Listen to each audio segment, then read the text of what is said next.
আলোচনাটা মেইনলি এটার মধ্যেই থাকবে। আর হচ্ছে ইভেন্ট ড্রিভেন প্রোগ্রামিং। আচ্ছা, ইভেন্ট ড্রিভেন প্রোগ্রামিংটা খুবই ইন্টারেস্টিং, ঠিক আছে। আচ্ছা, তার আগে আমরা স্ট্রাকচার্ড প্রোগ্রামিং এ যাই। আচ্ছা, স্ট্রাকচার্ড প্রোগ্রামিংটা কেন করছো? ফার্স্ট অফ অল, স্ট্রাকচার কি জিনিস? ধরো যে তুমি একটা বিল্ডিং বানাবা, তুমি হচ্ছে অ্যাকচুয়ালি ধাপে ধাপে বিল্ডিংটা বানাবা, বা সোজা কথা স্ট্রাকচার বাই স্ট্রাকচার বানাবা, মানে স্টেপ বাই স্টেপ বানাবা একটা স্ট্রাকচার। যদি তুমি বানাইতে চাও একটা বিল্ডিং, তার মাঝে অনেকগুলো সাবস্ট্রাকচার থাকবে, ধরো যে একতলা, দুইতলা, তিনতলা, এরকম, ঠিক আছে। সো স্ট্রাকচার প্রোগ্রামিং এর মেইন পার্টটা হচ্ছে তোমার প্রত্যেকটা ভাগ ইউনিক, ঠিক আছে, প্রত্যেকটা ভাগ ইউনিক, একতলা ইউনিক, দুইতলা ইউনিক, তিনতলা ইউনিক, বাট তোমার হচ্ছে ধাপে ধাপে কাজ করতে হবে। তুমি একতলা করার আগে দুইতলা করে ফেলতে পারবে না, তোমার অ্যাকচুয়ালি একটা প্রসিডিউর বা একটা স্ট্রাকচার ফলো করতে হবে, ঠিক আছে। এবং এটাই বলছি, এগুলা মেইনলি বড় প্রোগ্রামের ক্ষেত্রে বেশি ইম্পর্টেন্ট, ঠিক আছে। সমস্যা সমাধানে স্পেশালি বড় প্রোগ্রামের ক্ষেত্রে সেটাকে নানা অংশ বা নানা ধাপে নির্ধারণ করে নেওয়া যায়। এবং প্রোগ্রাম বিল্ডিং কিন্তু অনেকটা অনেক নর্মাল যে কোনো কিছু বিল্ড করার মতোই। যেমন তুমি একটা ছবি আঁকতে গেলেও তুমি ধাপে ধাপে আঁকবা, রাইট? এই তো। আচ্ছা, সো এখন নানা অংশ বা ধাপে তুমি হচ্ছে এই কাজটা করবা, এবং পরবর্তীতে ধাপের মধ্যে শ্রেণী নির্ধারণ করবা। এখন সোজা কথা হলো, প্রত্যেক ধাপের মধ্যেও তোমার ছোট ছোট কাজ থাকবে, প্রত্যেকটা ধাপের মধ্যেও ছোট ছোট কাজ থাকবে। এখন ধাপে ভাগ করার সুবিধাটা কি? ধাপে ভাগ করার আলটিমেট একটা সুবিধা আছে। আমি ফার্স্টের দিনই বলছিলাম যে ফেসবুকের যে কোডটা, সেটা 62 মিলিয়ন লাইনের, ঠিক আছে। এখন 62 মিলিয়ন লাইনের মধ্যে ইন্টারেস্টিং পার্টটা হচ্ছে তুমি একা 62 মিলিয়ন লাইন লিখতে পারবা না, ঠিক আছে। তুমি হাইয়েস্ট হয়তো 10,000 12,000 এরকম লিখতে পারবা, ঠিক আছে। আচ্ছা, এখন যদি ধাপে ধাপে ভাগ করা সম্ভব হয়, তাহলে ধরো যে তোমার মতো অনেক অনেক অনেক প্রোগ্রামার আছে, ঠিক আছে, তাদের মাধ্যমে কাজটা করা যাবে। কারণ কি, প্রত্যেকটা ধাপ একটু ইউনিক, একটার পর একটা, একটার পর একটা। ধরো যে 10টা ধাপ আছে, 10 জন প্রোগ্রামারকে 10টা ধাপ করতে দিল, সো 10টা ধাপ কমপ্লিট হইলো, তারপরে সেটা মিলে পুরাটা হইলো। সো ধাপে ধাপে করার বা স্ট্রাকচার্ড যে প্রোগ্রামিংটা, সেটা করার আলটিমেট সুবিধাটা হচ্ছে তুমি ধাপে ধাপে অনেকজন মিলে কাজটা করতে পারতেছো। এবং সেই টার্গেটেই স্ট্রাকচারাল প্রোগ্রামিংটা অ্যাকচুয়ালি স্টার্ট হয়েছে। বা সোজা কথা, সি তো ছিল নর্মাল একটা প্রোগ্রামিং ল্যাঙ্গুয়েজ, সেটা স্ট্রাকচার্ড প্রোগ্রামিং মডেল বা ডিজাইনে পড়ছে অনেক ওটা কি বলবো, সংশোধনের পরে। এবং সেই সংশোধনের টার্গেটই ছিল যাতে তুমি অনেকে মিলে একসাথে কাজগুলো করতে পারো, ঠিক আছে। এবং প্রত্যেক ধাপগুলাই ইউনিক, সেটা হয় আলাদা আলাদা প্রোগ্রামার দিয়ে কাজটা করানো যেতে পারে। ভুল নির্ণয় সহজ, কারণ হচ্ছে কোন ধাপে ভুল হয়েছে, সেটা ধরো যে একটা রেজাল্ট তুমি পাইলা, একটু ভুল রেজাল্ট পাইলা, যেমন ফেসবুকের এক্সাম্পলটাই দিই। ধরো যে ফ্রেন্ড রিকোয়েস্ট পাঠানোর ক্ষেত্রে ঝামেলা হচ্ছে, তাহলে তুমি ওই ধাপটা রিচেক করতে পারো।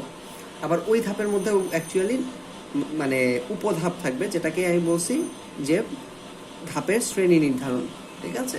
সো ধাপের মধ্যেও আবার শ্রেণী থাকবে, ছোট ছোট শ্রেণী থাকবে, ভুল নির্ণয় সহজ হবে। কিন্তু এখানে একটা কথা আছে, তোমার সবগুলা ধাপের মধ্যে যে কানেকশন, সেটা তুমি কিভাবে দিবা? সেটা কানেকশন দিতে হবে একটা মেইন ধাপের মাধ্যমে, যেটা হচ্ছে বিল্ডিং এর ক্ষেত্রে যদি বলতে যাই বেস, একদম বেস যেটা, সেটার মাধ্যমে। তো সহজ কথা হলো, অবশ্যই স্ট্রাকচারাল প্রোগ্রামিং, যে কোনো স্ট্রাকচার্ড বা প্রসিডিউরাল প্রোগ্রামিংয়ে অবশ্যই একটা মেইন পার্ট থাকবে, যেটা তোমরা অলরেডি যদি দু একটা প্রোগ্রাম ক্লাসে দেখায় অলরেডি দেখে ফেলছো। শুরুতেই একটা ফাংশন বা একটা অংশ দেয় যেখানে লেখা থাকে মেইন, কথাটা লেখা থাকে, ঠিক আছে। এবং যে কোনো স্ট্রাকচার প্রোগ্রামিংয়ে মেইন এই অংশটা থাকতেই হবে, এটা না থাকলে হবে না, ঠিক আছে। এইটাই হলো কানেকশনের কাজগুলো করে। আমরা যেগুলো করব সেগুলো তো ছোট ছোট কোড হবে, ঠিক আছে, ছোট ছোট, হাইয়েস্ট 40 লাইন 30 লাইন। সেখানে অ্যাকচুয়ালি একাধিক ধাপ ফার্স্টের দিকে আসবে না, যখন ফাংশন পড়াবো তখন দেখবা আসতেছে। বাট তার আগ পর্যন্ত মানে একাধিক ধাপ থাকুক বা না থাকুক, তোমার মেইন পার্টটা বা বেসটা একটা প্রোগ্রামের জন্য লাগবেই। সো সো স্ট্রাকচার্ড প্রোগ্রামিং একটা মূল অংশ থাকবে যা বিভিন্ন অংশকে ব্যবহার করতে পারে, মানে অন্যান্য ধাপগুলোর মাঝখানে কানেকশন ক্রিয়েট করতে পারে, ঠিক আছে। এবং এই যে কানেকশন ক্রিয়েট করাটাকে বলা হচ্ছে কল করা, সেটা আমরা পরবর্তীতে দেখব কল করা বলতে কি বোঝায়। এবং ঘটনাটা অনেকটা এইরকম, একটা চিত্র দিয়ে করলে তোমার বোঝানোটা অনেক সোজা হবে। চিত্রটা এটা, তোমার এই যে প্রোগ্রামের মূল অংশ এটা, মেইন পার্ট এটা, তোমার একটা অংশ আছে মডিউল 1, একটা অংশ আছে মডিউল 2। সো তোমার মেইন প্রোগ্রামটা সেটা এই যে মডিউল কল করার মাধ্যমে মানে বলে দিচ্ছে যে কোন মডিউলের সাথে তুমি রিলেশন স্থাপন করবা, ঠিক আছে। সো এই যে ফার্স্ট মডিউলটার সাথে এটা একদম মানে মানে মূল প্রোগ্রামটা ফার্স্ট মডিউলটাকে এখন ইউজ করতে পারবে। সো সোজা কথা, মেইন পার্টটা অ্যাকচুয়ালি পুরো প্রোগ্রামটাকে কন্ট্রোল করে, সেটা মানে মডিউল 1 মানে একটা ধাপ, মডিউল 2 এগুলোর মধ্যে কানেকশন স্থাপন করে, ঠিক আছে। একদম মানে প্রত্যক্ষভাবে হোক পরোক্ষভাবে হোক একদম সবভাবেই করতে পারবে। মেইন প্রোগ্রামকে তুমি যেভাবে প্রোগ্রাম মানে লিখবা ও সেভাবেই করতে পারবে। সো এই যে মেইন প্রোগ্রামটা মডিউল 1-এর সাথে কানেক্টেড, মডিউল 1টাকে আবার মডিউল 2 এর সাথে কানেক্টেড করলো, এটাও কিন্তু অ্যাকচুয়ালি মূল প্রোগ্রামের কাজ। তারপরে আবার মডিউল 2টা মডিউল 1-এর সাথে কানেক্টেড হইলো, তারপর আবার মূল প্রোগ্রামে ফিরে গেল। সোজা কথা এইখানে মানে কানেকশন স্থাপন করলো সবগুলা অংশের মধ্যে। এটাই হচ্ছে স্ট্রাকচার প্রোগ্রামিংয়ের মেইন কথা, যে আমার নানা অংশ থাকবে এবং অবশ্যই একটা মেইন পার্ট থাকবে, ঠিক আছে। এবং এই মডিউলগুলোর মাঝখানে আবার শ্রেণী থাকবে, ঠিক আছে। ধরো যে এই 3 লাইন মিলে একটা শ্রেণী, এরকম শ্রেণী থাকবে। যত বড় প্রোগ্রাম হবে তত এই শ্রেণীগুলার আর ধাপগুলো ইম্পর্টেন্স বাড়তে থাকবে। আচ্ছা, এবং আমি কিছু নাম লিখে দিছি। স্ট্রাকচার ডিজাইন মডেল ফলো করে এরকম কিছু, সি স্ট্রাকচার ফলো করে। তারপরে এখানে ইম্পর্টেন্ট হচ্ছে কোবল, ফোরট্রান, অ্যালগল, বেসিক, এগুলা খুবই ইম্পর্টেন্ট। প্যাসকেলটাও মাঝে মাঝে মানে চলে আসতে পারে, বাট এগুলা বেশি ইম্পর্টেন্ট। সি, কোবল মানে যেগুলো আমরা ডিটেলস পড়ছি সোজা কথা, বেসিক, ফোরট্রান, অ্যালগল, ঠিক আছে, সেগুলো বেশি ইম্পর্টেন্ট। সো এগুলো স্ট্রাকচার্ড মডেল ফলো করে। স্ট্রাকচার 3 ধরনের স্ট্রাকচার হয়। স্ট্রাকচারের মধ্যে আবার 3 ধরনের স্ট্রাকচার হয়। একটা হচ্ছে সিকোয়েন্সিয়াল স্ট্রাকচার, যে একটার পর একটা কি একটার পর একটা আমরা দেখতেছি, চিত্র দিয়ে দেখবো সুবিধা হয়ে যাবে। তারপর আরেকটা হইতে পারে যে সিদ্ধান্তমূলক ডিসিশন স্ট্রাকচার, ডিসিশনাল স্ট্রাকচার। আর আরেকটা হচ্ছে চক্রবর্তী কাঠামো বা লুপ স্ট্রাকচার। সো 3টা, একটা হচ্ছে সিকোয়েন্সিয়াল, আরেকটা হচ্ছে ডিসিশনাল, আরেকটা হচ্ছে লুপ। 3টাই আমরা একটু দেখে ফেলি, 3টা দিয়ে কি বুঝাইছে। সিকোয়েন্সিয়াল স্ট্রাকচারে ধরো যে আমার 3টা ইনস্ট্রাকশন আছে, ঠিক আছে, 3টা ইনস্ট্রাকশন আছে। সিকোয়েন্সিয়াল যে স্ট্রাকচার সেটা ফলো করে হচ্ছে আমার 1 নাম্বার নির্দেশ ফার্স্টে ফলো হবে, তারপরে সিকোয়েন্স অনুযায়ী 2 নাম্বার নির্দেশটা ফলো হবে, এবং তারপরে সিকোয়েন্স অনুযায়ী 3 নাম্বার নির্দেশটা ফলো হবে, ঠিক আছে, এবং তারপরে পরেরগুলো। সো এই যে সিকোয়েন্সিয়ালি যে ফলো হচ্ছে, এবং এটা কিন্তু মানে মেইন ফাংশনেরই মেইনলি কাজ, ঠিক আছে। সিকোয়েন্স অনুযায়ী যে ফলো হচ্ছে এটাকেই বলে সিকোয়েন্সিয়াল স্ট্রাকচার। আমরা একদম সোজা যেগুলো প্রোগ্রাম করবো সেগুলো সিকোয়েন্সিয়াল স্ট্রাকচার ফলো করবে, ঠিক আছে। হ্যাঁ, কয়টা ধাপ থাকবে সেটা কিন্তু বলি নাই। একটা ধাপও থাকতে পারে, একটা ধাপেও সিকোয়েন্সিয়াল স্ট্রাকচার থাকতে পারে, একাধিক ধাপেও সিকোয়েন্সিয়াল স্ট্রাকচার থাকতে পারে। ধাপ কয়টা এটা আমি উল্লেখ করি নাই, বাট অবশ্যই একটার পর একটা কার্যকর হবে। কেমন? এরপর আছে হচ্ছে ডিসিশনাল স্ট্রাকচার। ধরো যে তোমার একটা শর্ত দিয়ে দিছে, মানে ঘটনাটা অনেকটা এরকম। ধরো যে আজকে যদি বৃষ্টি হয় তাহলে আমি বাইরে যাব না, আর যদি বৃষ্টি না হয় তাহলে আমি বাইরে যাব। তো শর্তটা কি? বৃষ্টি হওয়া না হওয়া। যদি হয় তাহলে আমি একটা কাজ করব, যদি না হয় তাহলে আমি আরেকটা কাজ করব। সো এখানে হচ্ছে 2-fold ডিসিশন, মানে 2টা ডিসিশন। যদি হয় তাহলে এটা করব, যদি না হয় তাহলে এটা করব। এটাই তোমাদের if else. Actually if else সেটা একটা স্ট্রাকচার, ইফ এলস নিজেও একটা স্ট্রাকচার, সেটা ডিসিশনাল স্ট্রাকচার। যদি বৃষ্টি হয় তাইলে মানে ইফ ইট রেইনস আইল not go away, if it doesn't rain আইল গো আউট। মানে ঘটনাটা অনেকটা এরকম, ঠিক আছে? সো যদি এটা মানে বৃষ্টি হয় তাহলে আমি এটা করব না, আর যদি বৃষ্টি না হয় তাহলে আমি এটা করব। সো হয় এটা নাইলে এটা, বা সোজা কথা ইংরেজিতে if it happens I'll do that, else I'll do that. Okay, so এটাই ইফ এলস মানে সহজভাবে বলতে গেলে। এবং এখানে এই শর্ত বলতে, এবং এই সাইনটা ইম্পর্টেন্ট, এই সাইনটা খুবই ইম্পর্টেন্ট। এই সাইনটা হচ্ছে ডিসিশন সাইন। আমরা ফ্লো চার্টের মধ্যে হয়তো তোমরা দেখে ফেলছো, এই সাইনটা হচ্ছে ডিসিশন সাইন, আর এই সাইনটা হচ্ছে প্রসেস সাইন, প্রসেস বা ইনস্ট্রাকশন সাইন, ঠিক আছে? এই রেক্টেঙ্গল আর এই যে এটাকে কি বলে, প্যারালেলোগ্রাম। প্যারালেলোগ্রামটা অ্যাকচুয়ালি ডিসিশন দিয়ে দিচ্ছে, হ্যাঁ হইলে এটা, না হইলে এটা। পারফেক্ট। ডিসিশন কিন্তু দুইটা ডিসিশন হবে সেরকমই না, ডিসিশন একাধিক ডিসিশনও হইতে পারে। যে ঠিক আছে, আজকে যদি আমার পড়াশোনা একদম শেষ হয়, আমি কালকে ফ্রেন্ডদের সাথে মিট করব। যদি মোটামুটি শেষ হয় তাহলে ফ্রেন্ডদের সাথে ফোনে কথা বলবো। যদি একদমই শেষ না হয় তাহলে যোগাযোগ করার চান্সই নাই, ঠিক আছে? সো এরকম 3টা অপশনও থাকতে পারে, এমনকি 4, 5টা, 6টা, 1000টা অপশন অ্যাকচুয়ালি থাকতে পারে। সো এরকম একটা ঘটনাই দিছি। শর্তটা কি, মানে আমার পড়াশোনার কি অবস্থা, অনেকটা এরকম।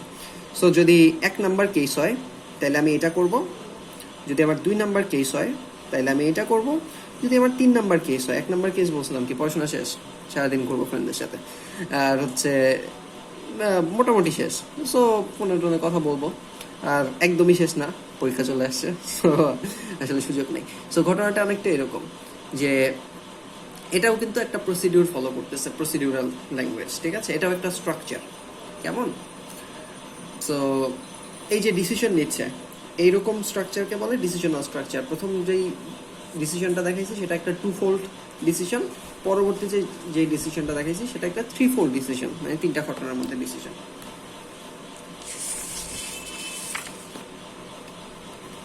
আচ্ছা, এরপর আছে হলো লুপ স্ট্রাকচার।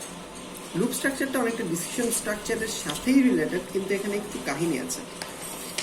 কাহিনীটা হচ্ছে, ধরো যে তোমার একটা ইনস্ট্রাকশনও ফলো করছে, কেমন? এগুলো ভুলে যাও, যা কিছু আছে ভুলে যাও। এই যে একটা ইনস্ট্রাকশন আছে, সেটা তোমার প্রোগ্রামটা ফলো করলো, তারপরে শর্ত এখানে গেল।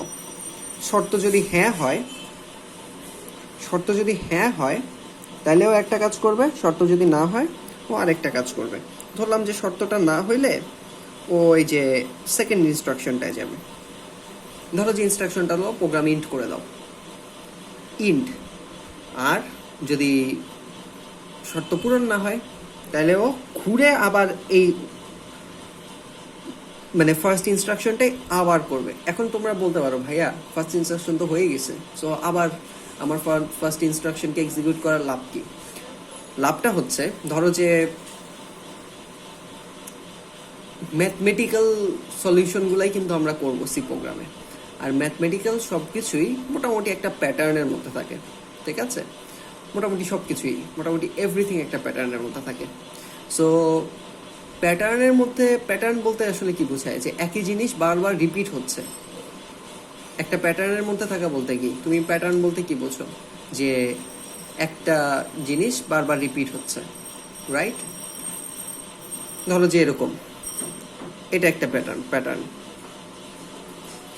কারণ কি একই রকম জিনিস রিপিট হচ্ছে। সো একই রকম জিনিস বারবার রিপিট হইতে পারে, সেটা হচ্ছে অ্যাকচুয়ালি প্যাটার্নের মধ্যে পড়ে যায়। সো তোমার একই জিনিস যদি রিপিট হয়, তোমার একই ইনস্ট্রাকশনও রিপিট করা লাগতে পারে, এবং একই ইনস্ট্রাকশন রিপিট করা লাগে নর্মালি ম্যাথমেটিক্যাল ক্যালকুলেশনে। সো তখন শর্ত যদি ফিল হয়, সো শর্তটা যদি ফিল হয়, ও আবার ঘুরে যেয়ে এই ফার্স্টের জায়গায় চলে যায়, ঠিক আছে? এবং এখানে একটা গোল্লা সাইন দেওয়া হয় অনেক সময়, মানে বৃত্ত বা সার্কেল বা গোল্লা সাইন যেটাই হোক, সেটাকে বলা হচ্ছে কানেক্টর, ঠিক আছে? সেটাকে বলে কানেক্টর। আমরা 3 রকম দেখলাম, একটা হচ্ছে রেক্টেঙ্গল যেখানে ইনস্ট্রাকশন থাকবে, আমরা দেখলাম প্যারালেলোগ্রাম যেটা হলো ডিসিশন নিবে, আর একটা দেখলাম হচ্ছে সার্কেল, সেটা হচ্ছে অ্যাকচুয়ালি কানেক্টিং করবে, কেমন?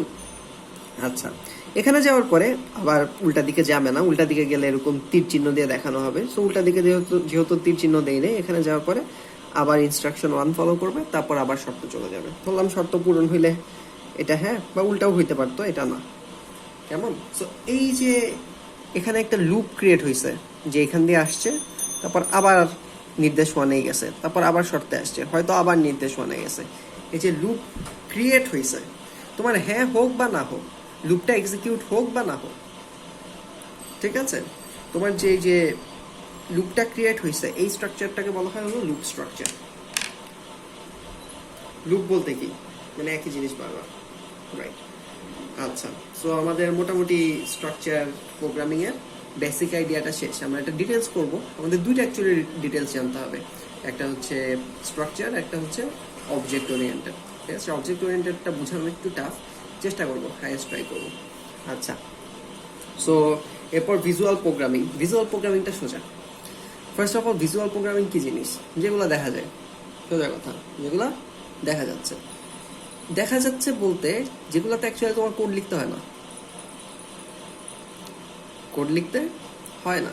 ধরো যে তুমি একটা ওয়েব পেজে গেছো, ধরো যে রাজু কলেজের ওয়েব পেজে গেছো, সেখানে তুমি নোটিশ দেখবা, ওইখানে ক্লিক করলা, নোটিশ চলে আসলো।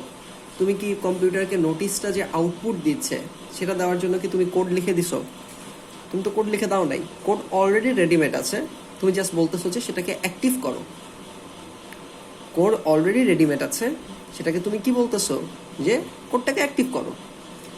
এবং এইটাও এক ধরনের প্রোগ্রামিং, এটা হচ্ছে অনেকটা প্যাসিভ প্রোগ্রামিং। তুমি অ্যাক্টিভ প্রোগ্রামিং মানে প্রোগ্রামিং ল্যাঙ্গুয়েজ ইউজ করলা না, কেউ লিখে দিছে, তুমি সেটাকে এক্সিকিউট করলা, ঠিক আছে, নির্বাহ করলা। এবং শুধু নির্বাহ না, তুমি বলে দিলা যে এটাকে অ্যাক্টিভ করো, এই প্রোগ্রামের এই অংশটাকে আউটপুট হিসেবে আমাকে নোটিশটা দেখাও। সো ভিজুয়াল প্রোগ্রামিংয়ে সেটাই, মেনু বা চিত্র থাকবে এবং সেটার মাধ্যমে তুমি যে কমান্ড দিলা, এই কমান্ড দেওয়াটাই এখানে প্রোগ্রামিং। সো ভিজুয়াল প্রোগ্রামিং অনেক সোজা, এবং অনেক সোজা বলতে ইটস জাস্ট টু ইজি, ঠিক আছে। এবং সেই জন্য অনেকে ভিজুয়াল প্রোগ্রামিংকে প্রোগ্রামিং বলতে চায় না। অনেকে বলে যে মানে ভিজুয়াল প্রোগ্রামিং যেটা, সেটা অ্যাকচুয়ালি একটা অ্যাপ্লিকেশন অথবা একটা সফটওয়্যার, এরকম বলতে চাই। সো তুমি যদি ভিজুয়াল প্রোগ্রামিং বলতে চাও, যে কোনো সফটওয়্যার, সেটাও অ্যাকচুয়ালি ভিজুয়াল প্রোগ্রামিং এর অন্তর্গত, ঠিক আছে। সো ভিজুয়াল প্রোগ্রামিংকে অনেকে প্রোগ্রামিং এর স্ট্রাকচার, মানে স্ট্রাকচার বলতে প্রোগ্রাম ডিজাইন মডেল বলতে চায় না, ঠিক আছে, অনেকে অ্যাপ বলতে চান। বাট এটাও মানে আমাদের বই অনুযায়ী মানে এটা নিয়ে ডিবেট আছে। সো ভিজুয়াল প্রোগ্রামিং বলবো আমরা।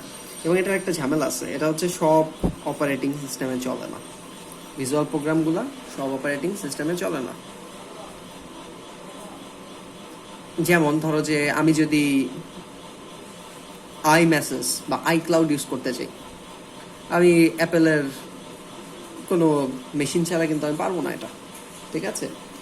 সো কথা হচ্ছে এই অ্যাপ্লিকেশন বা এই ভিজুয়াল প্রোগ্রামিং যেগুলো, সেগুলো কিন্তু সব অপারেটিং সিস্টেম বা সব ধরো যে মানে সব কন্ট্রোল ইউনিট সেখানে চলবে না, ঠিক আছে। অপারেটিং সিস্টেম বললেই আসলে বোঝাটা সহজ। আচ্ছা, যেমন কিছু কিছু আছে প্রোগ্রাম যে সেগুলো উইন্ডোজে চলবে, উইন্ডোজ অপারেটিং সিস্টেমে চলবে, বাট ডস এটাও একটা অপারেটিং সিস্টেম, একটু পুরানো, নাম শুনতে পারো নাও শুনতে পারো, সেখানে চলবে না, ঠিক আছে। আবার লিনাক্স সেখানে আবার খুবই ফ্লেক্সিবল, লিনাক্স মোটামুটি সব কিছুকেই চালাইতে পারে, ঠিক আছে। কারণ লিনাক্সও একটা ওপেন সোর্স, পাইথন যেমন একটা ওপেন সোর্স, লিনাক্সও একটা ওপেন সোর্স। এবং ওপেন সোর্স হওয়ায় দুটা কাজ হয়েছে, যে বানাইছে তার লাভ কম হয়েছে, কিন্তু এটা একটা দারুণ জিনিসে কনভার্ট হয়েছে, ঠিক আছে। লিনাক্স দেখবা যারা প্রোগ্রামার অনেকেই লিনাক্স ইউজ করে, কারণ লিনাক্স হচ্ছে কাস্টমাইজেবল, তুমি প্রয়োজনে নিজে চেঞ্জ করে নিতে পারবা যদি তোমার দক্ষতা থাকে। আচ্ছা, সো এখানে মেইন একটা ফিচার হচ্ছে graphical user interface.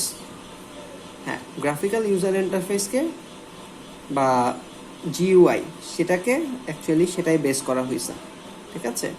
Graphical user interface বা জিইউআই সেটাকেই ভিত্তি করা হয়েছে, যেহেতু মেনু আছে, অপশন আছে সেহেতু।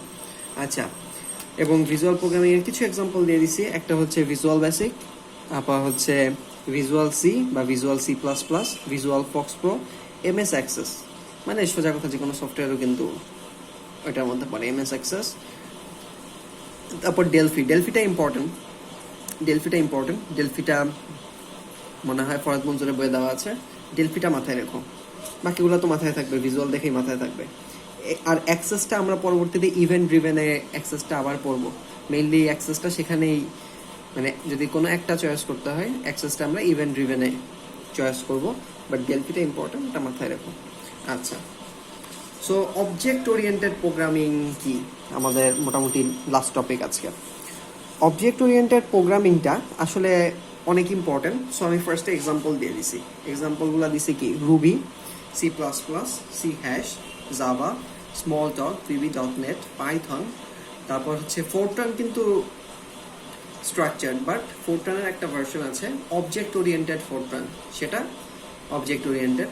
তারপর সিটা কিন্তু স্ট্রাকচার্ড, সি এর একটা version, C plus plus, C hash, এগুলো অবজেক্ট ওরিয়েন্টেড। হ্যাঁ, সি প্লাস প্লাসটা আসলে স্ট্রাকচার্ড, আমি হয়তো গত ক্লাসে বলেও ফেলছিলাম স্ট্রাকচার্ড কি তোমরা মেইন বেসিকটা ধরবা, বাট এটা আসলে যদি বলা থাকে তাহলে হয়তো ভুল বলে ফেলছি, এটা অ্যাকচুয়ালি অবজেক্ট ওরিয়েন্টেড হবে। ঠিক আছে, ধরো যে আমি একটা ছোট কাজও করতে পারি, বড় কাজও করতে পারি, আমার পরিচয় হয় বড় কাজটা দিয়ে। সো ঘটনাটা অনেকটা সেরকম, এটা স্ট্রাকচারটাও ফলো করতে পারে, অবজেক্ট ওরিয়েন্টেডও ফলো করতে পারে, বাট অবজেক্ট ওরিয়েন্টেড দিয়ে পরিচয় হবে। ঠিক আছে, তারপর PHP লিস্ট, মানে সোজা কথা যেগুলো ভালো প্রোগ্রাম আছে সেগুলো মোটামুটি সবই হচ্ছে অবজেক্ট ওরিয়েন্টেড। ঠিক আছে,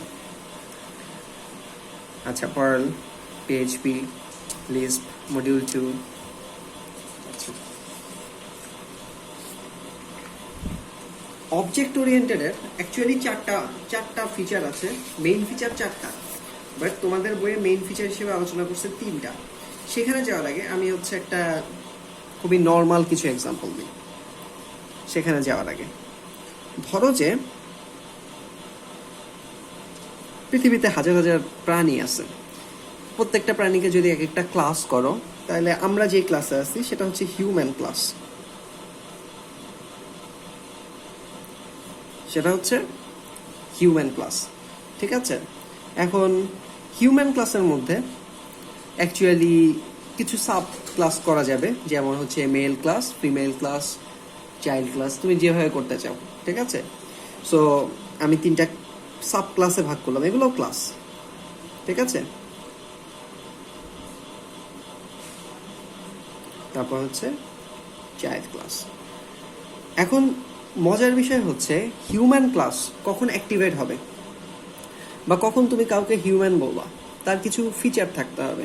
এক হচ্ছে ধরো যে গঠন হিউম্যান লাইক হইতে হবে, তারপরে হচ্ছে ধরো ব্রেন, সেগুলো হিউম্যান লাইক হইতে হবে। ঠিক আছে, সো সোজা কথা, মানে সোজাভাবে যদি বলি, দুইটা হাত থাকতে হবে, দুইটা পা থাকতে হবে, মানে একদম নর্মালভাবে বলতেছি। ঠিক আছে, নাইলে অবজেক্ট ওরিয়েন্টেড বোঝানোটা কঠিন হবে। আচ্ছা, দুইটা হাত থাকতে হবে, দুইটা পা থাকতে হবে, তারপরে মাথা থাকতে হবে একটা, মানে এরকম আরো কিছু আছে। ঠিক আছে, মানে হিউম্যান বলতে আমরা যা বুঝি এরকম অনেক কিছু আছে। হ্যাঁ, প্রত্যেকটা সাব ক্লাসের মধ্যে ডিফারেন্স আছে, মেন্টাল ফিজিক্যাল দুই রকম ডিফারেন্সই আছে প্রত্যেকটা সাব ক্লাসের মাঝে, বাট প্রত্যেকের মধ্যে কিছু কমন জিনিসও আছে, সেগুলো হচ্ছে কমন ফিচার। ঠিক আছে, আরো অনেক কমন ফিচার আছে। এখন এই কমন ফিচারটাগুলা মেল ক্লাসের মধ্যেও আছে, ফিমেল ক্লাসের মধ্যেও আছে, চাইল্ড ক্লাসের মধ্যেও আছে। এই যে কমন ফিচারগুলা প্রত্যেকটা সাব ক্লাসেই চলে গেল, এই ঘটনাটাকে বলা হয় সাব ক্লাসগুলো বা ক্লাসই বলছি। আচ্ছা, ক্লাসগুলা মানে মেজর যে ক্লাসটা আছে সেটার এই ফিচারগুলাকে ইনহেরিট করছে, এগুলাকে ইনহেরিট করছে। মানে সোজা কথা, আমি যদি মেল ক্লাসের ফিচার লিখি, ঠিক আছে, তাহলে আমি এগুলাকে ইনক্লুড করে দেব।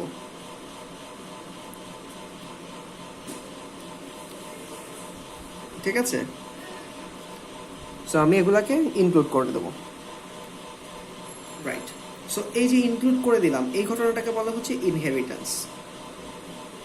এই ঘটনাটাকে বলা হচ্ছে ইনহেরিটেন্স। একটু মাথায় রাখো, এই যে মেইন ক্লাসেরটা ফিচারগুলো ইনহেরিট করলো। এখন এই যে ধরো যে মেল ক্লাসের মধ্যে ধরো যে আমি একটা অবজেক্ট, অবজেক্ট বলতে আমি একটা একদম ক্ষুদ্র শাখা, ঠিক আছে? সো এই ক্লাসের প্রত্যেকটা সদস্য তাদেরকে বলা হয় অবজেক্ট, অবজেক্ট, ঠিক আছে? অবজেক্ট। ধরো যে আমার বৈশিষ্ট্য আছে, এক্সট্রা কিছু বৈশিষ্ট্য আছে অবজেক্টের। ধরো যে আমার ফেস দেখলেই তোমরা বুঝতে পারবে এটা আমি। তারপর ধরো যে মানে রিফ্লেক্স, সেটা নির্দিষ্ট, মানে অন্যদের সাথে হয়তো মিলবে না। তারপর ধরো যে মানে ব্রেন ইউজ, মানে অনেক কিছু, মানে এটা আরো বেশি সাব ক্যাটাগরিতে চলে আসলো, ঠিক আছে? এবং অবজেক্টের বৈশিষ্ট্যগুলো আরো সুন্দর করে দেবো, এটা জাস্ট মানে একটা ওভারভিউ দিচ্ছি, ঠিক আছে? আচ্ছা, সো এই ঘটনাটাকে বলা হয় ইনহেরিটেন্স। আর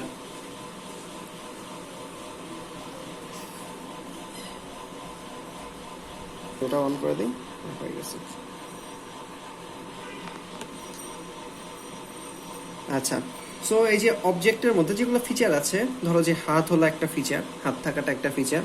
হাত দিয়ে রাইট করতে পারি, ওয়েভ করতে পারি, হোল্ড করতে পারি, এটসেট্রা এটসেট্রা। এগুলো হচ্ছে, এটা হলো হাতের মানে হাত, আর এটা হলো হাতের ফাংশন, হাত দিয়ে এগুলো করতে পারি, ঠিক আছে? আচ্ছা, এবং তার মানে হাত বলতে অ্যাকচুয়ালি যদি হাত দিয়ে আমি কিছু না করি তাহলে কিন্তু মানে, বা ধরো যে আমার হাত, সাপোজ ধরো যে ঘুমাই আছি, হাত নাড়াচ্ছি না, সো এটাকে ফাংশনাল হ্যান্ড আসলে তখন বলা যাচ্ছে না, ঠিক আছে? সো সোজা কথা হলো, হাত থাকা এবং হাত কাজ করতে পারা দুইটা মিলে অ্যাকচুয়ালি একটা ক্যাপসুলের মতো ক্রিয়েট হয়েছে। সোজা কথা, একটা ক্যাপসুলের মতো ক্রিয়েট হয়েছে যে দুইটা একসাথে আছে, ঠিক আছে? এটা একটা ঘটনা। আর হচ্ছে আরেকটা ঘটনা হচ্ছে, ধরো যে মানে এটা খুবই ফানি এক্সাম্পল, এবং এটা আমি দেখছিলাম একটা, মানে যেই মানুষের এক্সাম্পলটা দিচ্ছি এটা একটা ইউটিউব ভিডিও থেকেই দেখছিলাম, এবং আমার খুবই ফেভারিট একটা ভিডিও। মানে বই পড়ে বোঝা এটা খুবই খুবই টাফ, অবজেক্ট ওরিয়েন্টেডগুলো বই পড়ে বোঝা খুবই খুবই টাফ। এখন ধরো যে আমার দুইটা হাত আছে, দুইটা হ্যান্ড আছে, দুইটা লেগ আছে। হ্যান্ডের নর্মাল কাজ কি? ধরো যে কোনো কিছু হোল্ড করা, নর্মালি কোনো কিছু হোল্ড করা। আর লেগের নর্মাল কাজ কি? নর্মাল কাজ হচ্ছে রান বা ওয়াক, রাইট? নর্মাল কাজ হচ্ছে ওয়াক করা। কিন্তু তুমি যদি দুইটা লেগ দিয়ে এক্সট্রা কাজ করতে চাও, তুমি যদি ব্যাকওয়ার্ড ওয়াক করতে চাও, সেটা হচ্ছে এক্সট্রা কাজ। এই যে এক্সট্রা কাজ তুমি করে ফেললা একটা জিনিস দিয়ে, মানে একটা ফিচার দিয়ে এক্সট্রা কাজ করে ফেললা, সেইটাকে বলা হচ্ছে ওভার রাইডিং। ওভার রাইডিং না ওভারলোডিং? একটু দেখে নিই, দাঁড়াও, সেটাকে একটু দেখে নিই, ওভার রাইডিং না ওভারলোডিং। হ্যাঁ, ওভার রাইডিং বলে, ঠিক আছে? তুমি হচ্ছে ওয়াক না করে ব্যাকওয়ার্ড ওয়াক করলা, ঠিক আছে? আবার ধরো যে তুমি হলো হ্যান্ডকে দিয়ে তুমি নর্মালি হোল্ড করতে পারো, মানে এটা কিন্তু এই কাজেরই আরেকটা ভার্সন করলা। বাট হ্যান্ডকে দিয়ে নর্মালি তুমি হোল্ড করো, you are not suppose to walk with your hand. But তুমি যদি হ্যান্ডকে দিয়ে ওয়াক করো, তার মানে তুমি এক্সট্রা ফাংশন অ্যাড করলা। হ্যান্ডের যে ফাংশনগুলো ছিল এক্সট্রা ফাংশন অ্যাড করলা, এটা কি একটা ফাংশনেরই আরেকটা ভার্সন, সেটাকে বলে ওভার রাইডিং। বাট তুমি একটা ফাংশনের পরে আরেকটা ফাংশন অ্যাড করলা, এই ঘটনাটাকে বলে ওভারলোডিং।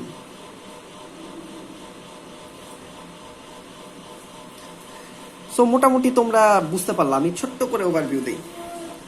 হিউম্যান একটা ক্লাস, ক্লাসের কিছু ফিচার আছে, এবং ক্লাসের মধ্যে সাব ক্লাস আছে, male class, female class, child class. প্রত্যেকটা সাব ক্লাসই হিউম্যানের ফিচারগুলা অ্যাকচুয়ালি ইনহেরিট করছে, ঠিক আছে? সো আমি এখন জাস্ট একটা ক্লাস নিয়ে দেখাচ্ছি, মেল ক্লাস। ধরো যে এই যে ইনহেরিটেশনটা ঘটছে, ইনহেরিটেন্সটা ঘটছে, এবং ধরো যে মানে এটার প্রত্যেকটা মেম্বার তাদেরকে বলা হচ্ছে এক একটা অবজেক্ট। অবজেক্টের মধ্যে ধরো যে যেগুলো ফিচার আছে সেগুলা ফিচারের ফাংশন আছে, যেমন রাইট করা, ওয়েভ করা, হোল্ড করা, এবং ফিচার প্লাস ফাংশন সেগুলোকে মিলে একটা ক্যাপসুল ধরা যায়, যে একসাথে মানে ওতপ্রোতভাবে জড়িত, সেটাকে একটা ক্যাপসুল ধরা যায়। আর আমি যদি কোনো একটার ফাংশনকে এক্সট্রা ফাংশন অ্যাড করি, সেটাকে বলা হচ্ছে ওভারলোডিং। আর হচ্ছে আমি একটা ফাংশনেরই আরেকটা ভার্সন, এক্সট্রা ফাংশন আলাদা অ্যাড করিনি, সেটারই আরেকটা ভার্সন, ঠিক আছে, অ্যাড করে দিছি, সেটাকে বলা ওভাররাইডিং, ঠিক আছে। সো এখন মানে এটা তো মোটামুটি বোঝা গেছে। এখন আমি একটু নামগুলা বলি, যে আমরা যে আরেকটা জিনিস আছে অ্যাবস্ট্রাকশন, মানে 4 নাম্বার, সেটা আমি বলবো না, আপাতত বলতেছে না, ঠিক আছে। টোটাল 4টা জিনিস। সো একটা জিনিস হচ্ছে ফিচার নিয়ে আসা, আচ্ছা এগুলো তো বলছি। সো অবজেক্ট ওরিয়েন্টেডের 3টা মেজর পার্ট